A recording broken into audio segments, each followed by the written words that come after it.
¿Antinarco o encubrimiento?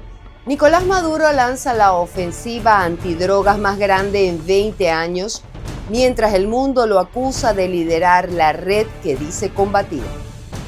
Del azufre de Chávez al cártel de los soles, la guerra que mantiene al chavismo en Venezuela. Hezbollah en América Latina. El epicentro estaría en Caracas, según el Senado de Estados Unidos. Les contamos. Buenos días a todos nuestros seguidores dentro y fuera del país. Esto es Impacto Venezuela y estamos listos para empezar el día con ustedes con los hechos, voces y verdades que incomodan al poder. Bienvenidos a la emisión matutina de noticias de este miércoles 22 de octubre de 2025. Soy Mildred Manrique, comenzamos. Nicolás Maduro le declara la guerra al narcotráfico, pero el mundo dice que él lo lidera. El régimen venezolano despliega el operativo antidrogas más grande de los últimos 20 años, justo cuando Estados Unidos posiciona su ofensiva militar en el Caribe y señala a Caracas como epicentro de la ruta de cocaína que alimenta el hemisferio. El informe con Génesis Pérez.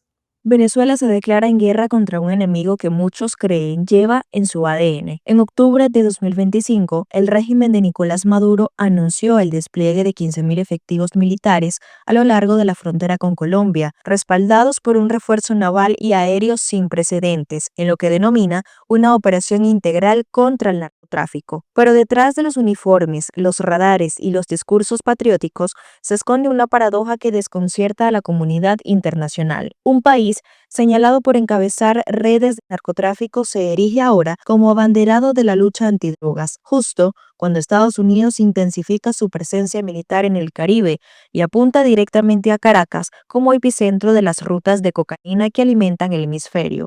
Analistas y fuentes militares coinciden en que este operativo, por su escala, despliegue logístico y contexto geopolítico, es el más grande de las últimas 2 décadas, comparable solo con la operación multinacional Orinoco 2000, cuando Venezuela participó en redadas regionales que dejaron decomisos históricos. El ministro de Defensa, Vladimir Padrino López, presentó la maniobra como una acción rápida y contundente ante lo que describió como una estrategia burda de Estados Unidos para presionar políticamente a Caracas bajo la excusa del narcotráfico. Las capacidades que se están hablando, pues es casi que un despliegue para una operación de envergadura o de una envergadura importante, no de gran envergadura, pero es importante, dado los componentes que tienen, inclusive tienen capacidades de misiles. Los números del gobierno sirven de argumento. 3 aeronaves neutralizadas en zonas fronterizas de Apure y Amazonas, 6 pistas clandestinas destruidas y 3.000 litros de combustible incautados.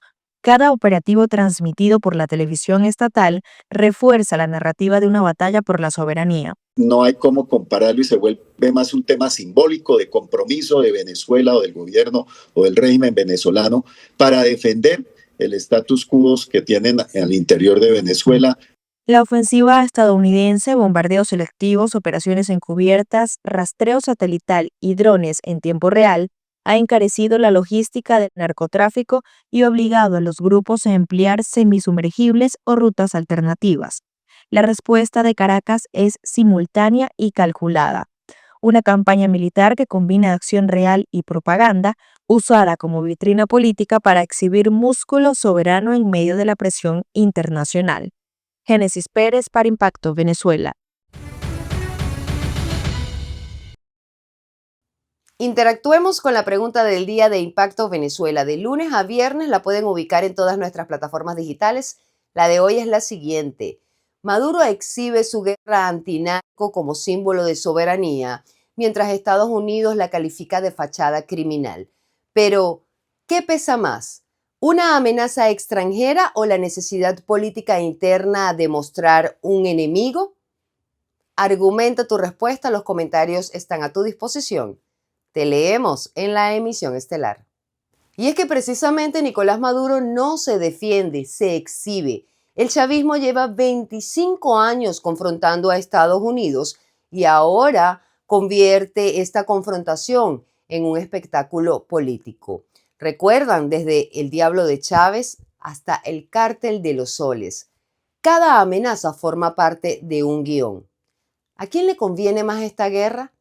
Catherine García nos cuenta más. Desde 1999, el chavismo ha cultivado una narrativa de confrontación con Estados Unidos. Hugo Chávez inauguró esta estrategia con discursos incendiarios, acusaciones de intervencionismo y amenazas directas que lo posicionaron como líder del bloque bolivariano. Ayer estuvo el diablo aquí, en este mismo lugar. Huele a azufre todavía. El señor presidente de los Estados Unidos, a quien yo llamo el diablo, vino aquí hablando como dueño del mundo. Como vocero del imperialismo vino a dar sus recetas para tratar de mantener el actual esquema de dominación, de explotación y de saqueo a los pueblos del mundo. La cabeza actual del chavismo, Nicolás Maduro, heredó y radicalizó la postura. Enfrenta sanciones, denuncias de conspiración y acusaciones de narcotráfico. El Cartel de los Soles, vinculado directamente a la cúpula que domina el Estado venezolano, se convirtió en el nuevo eje de presión desde Washington. The Department of Justice and State Department are announcing a historic $50 million reward for information leading to the arrest of Nicolás Maduro. Maduro uses foreign terrorist organizations like TDA, Sinaloa, and Cartel of the Suns to bring deadly drugs and violence into our country.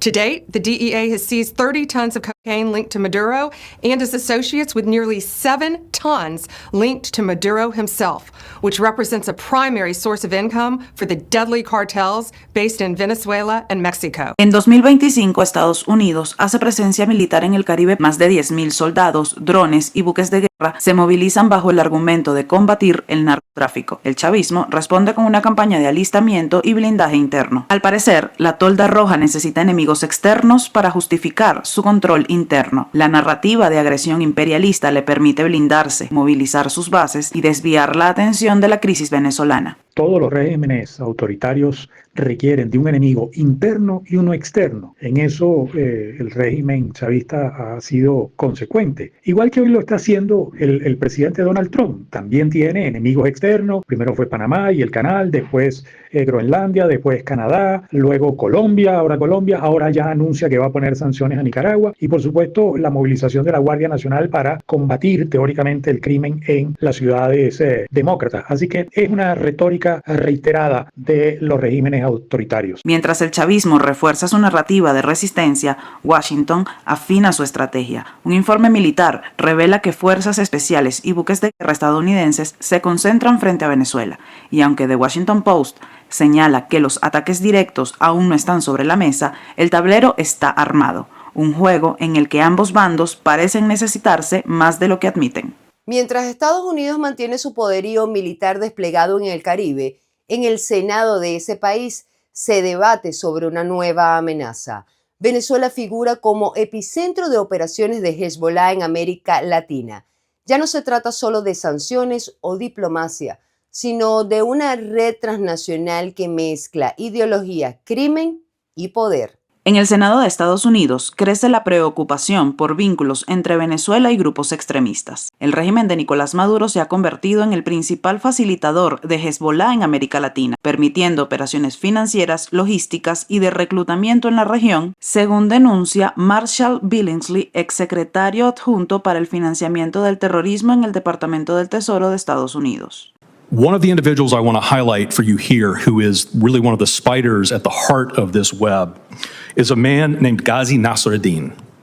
So Ghazi organized, prior to this shift into Venezuela, Ghazi organized a drugs for weapons deal with the FARC that benefited Hezbollah. Ghazi has been a Hezbollah operative for many, many years, but he also holds Venezuelan citizenship, and he served in senior diplomatic posts, particularly in Damascus, where he personally arranged meetings with Hezbollah officials and the issuance of Venezuelan passports to Hezbollah operatives to conceal their identities.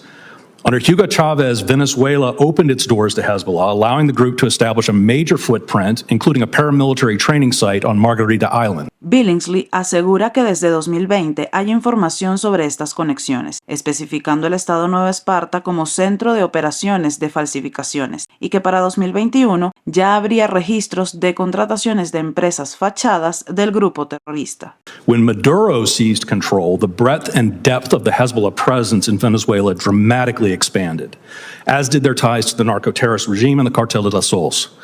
Tariq al-Assami, who's been referenced here, held a number of senior regime posts. One of the most critical was he was head of the Venezuelan Passport Agency. And in that role, he directed and facilitated the issuance of a large number of passports to Hezbollah operatives and Hamas operatives. Now, I have seen from the Venezuelan opposition a database of more than 10,400 people that were given Venezuelan passports who were Syrian, Lebanese, or Iranian citizens up to 2019. I haven't seen the more recent data, but we know some of those individuals made their way to the United States, and some of them have direct ties to Hezbollah. Esta denuncia se suma a la creciente presión internacional sobre Caracas en medio de sanciones, despliegues militares y acusaciones de narcotráfico. Para Washington, Venezuela ya no es solo una crisis humanitaria, es un nodo estratégico en el mapa de amenazas globales. Esto es Impacto en 60 segundos, el resumen que te pone al día con lo más importante del momento. Veamos. ONU critica sanciones de Estados Unidos mientras Borrell arremete contra Maduro. Expertos de la Organización de las Naciones Unidas condenaron las sanciones de Estados Unidos contra Venezuela, calificándolas como intervención coercitiva que agrava la crisis humanitaria. En contraste, el ex jefe de la diplomacia europea, Josep Borrell, arremetió contra Nicolás Maduro, tildándolo de tirano de lo peor que se fabrica. Dice que no entiende cómo un socialista puede acercarse a él. Gerardo Blay rompe el silencio, niega plan secreto de transición con Qatar. El ex jefe de la delegación opositora en la plataforma unitaria negó haber participado en una negociación con Qatar para una transición política en Venezuela. El documento filtrado lo vinculaba a un plan que excluía a María Corina Machado a cambio de alivio de sanciones, nuevas elecciones y liberación de presos políticos. Blay respondió que no ha estado en ninguna reunión fuera del Acuerdo de Barbados y calificó el informe como extraño y falso. El equipo de Impacto Venezuela intentó establecer contacto con Blay sin éxito. La libertad religiosa retrocede en América Latina. Un informe de ayuda a la iglesia que sufre denuncia vigilancia estatal en Venezuela y más de 200 violaciones al culto en Nicaragua. La fundación alerta sobre el uso político de la fe en la religión. Los detalles con Juliana Palmar. Según el informe de la Fundación Ayuda a la Iglesia que Sufre, Venezuela está entre los países con más retroceso de libertad religiosa en América Latina. Aunque la Constitución venezolana garantiza la libertad de culto, el documento señala que el ejercicio está cada vez más condicionado por controles estatales, vigilancia e intimidación. Las comunidades religiosas deben registrarse ante el Ministerio Interior, un proceso que exige la aprobación de consejos comunales afines al gobierno, lo que deja por fuera a grupos críticos o independientes. Organizaciones como Christian Solidarity Worldwide alertan sobre el cierre de emisoras cristianas, limitaciones a financiamientos internacional y presiones a líderes religiosos que denuncian abuso o desigualdad social. La investigación concluye que si bien no hay persecución abierta, existe un clima de restricción sistemática, supervisión política del trabajo pastoral y social de las iglesias. Se han conocido casos de sacerdotes que, bueno, lamentablemente han dicho alguna cosa en sus prédicas y se ha tomado mal y se ha criticado, pues, y se ha perseguido al sacerdote, se le persigue por los medios de comunicación, por las redes sociales. Igualmente, hemos tenido el caso del cardenal Baltasar Porra, pues que el presidente ha rechazado esas declaraciones. Maduro ha dicho que Baltasar Porra ha sido uno de los pocos de los sacerdotes que habían perseguido la canonización de José Gregorio Hernández, y eso es falso. El caso más grave de la región es el de Nicaragua. La administración de Daniel Ortega y Rosario Murillo ha ejecutado un ataque sistemático contra líderes e instituciones religiosas, con expulsión de sacerdotes, obispos y misioneros, cierres de universidades católicas, confiscaciones de bienes eclesiásticos y prohibición de procesiones y actos públicos de fe. En 2024, organizaciones internacionales documentaron más de 200 violaciones a la libertad religiosa, en un contexto donde el culto se asocia a la disidencia política. El texto describe la situación como una de las más críticas del mundo, con la Iglesia Católica convertida en uno de los principales blancos de represión estatal.